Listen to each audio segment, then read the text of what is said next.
ပေါ်ဦးငါနေပြီးတော့တဝိုက်မှာကြီးကန်းနေအယမ်းများနေတယ်မင်းကပညာရှိဆိုတော့ငါမျိုးထဲမှာကြီးကန်းစုစုပေါင်းဘယ်နှကောင်ရှိလဲဆိုတာအတိအကျသိချင်တယ်ကွာ မှန်လားပါအရှင်မင်းကြီး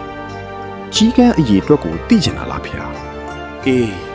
ဟုတ်တယ်ဒါပေမဲ့တတိပေးလိုက်မယ်ပေါ့ဦးမင်းလျှောက်တင်တဲ့အရေးအတွက်ကအတိအကျမှန်ရမယ်မဟုတ်ရင်တော့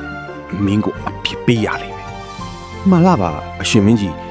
ကျွန်တော်မျိုးကြီးကန်းအရေးအတွက်ကိုတိတိကျကျရေတွက်ပေးပါမယ်ဖေဟာ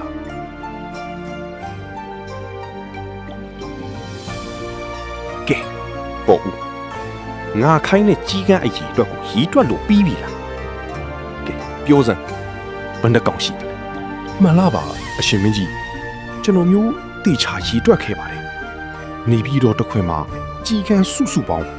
94,390ကောင်တိတိရှိပါတယ်ဖေဟာ ဟေး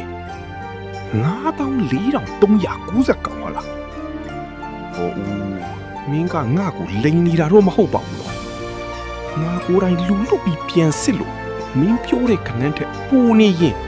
ဒါမှမဟုတ်လျှို့နေရင်မင်းကိုအပြစ်ပေးမှာနော် မှန်လားပါအရှင်မင်းကြီးစစ်ဆေးလို့ရပါတယ်အကယ်၍ကြီးကန်းတွေကကျွန်တော်မျိုးရှောက်တင်တာထက်ပုံနေခဲ့ရင်အဲ့ဒါတခြားမျိုးကဆွေမျိုးကြီးကန်းတွေကကျွန်တော်မျိုးတို့နေပြီးတော့စီအလီလာနေကြလို့ပါဖေဟာ ဟွန်းအဲ့ဆိုရင်ကြီးကန်းနေညော့နေရင်ကိုပေါ့ဦး မှန်လားပါအကယ်၍ရောနေခဲ့ရင်ကိုကျွန်တော်မျိုးတို့နေပြီးတော့ကကြီးကန်းတွေကတခြားမျိုးမှာရှိတဲ့သူတို့ဆွေမျိုးတွေစီအလီတွားနေကြလို့ပါဖေဟာ ပေါ်ဦးပေါ်ဦး မင်းကတော့ကြီးကန်းတွေရဲ့ဟဲ့သေးလာတာနဲ့အလီတွားတာကိုပါထိတ်တွက်ထားတဲ့အကွက်ကတော့ငါ့ကိုအပြတ်တတ်နိုင်သွားပြီ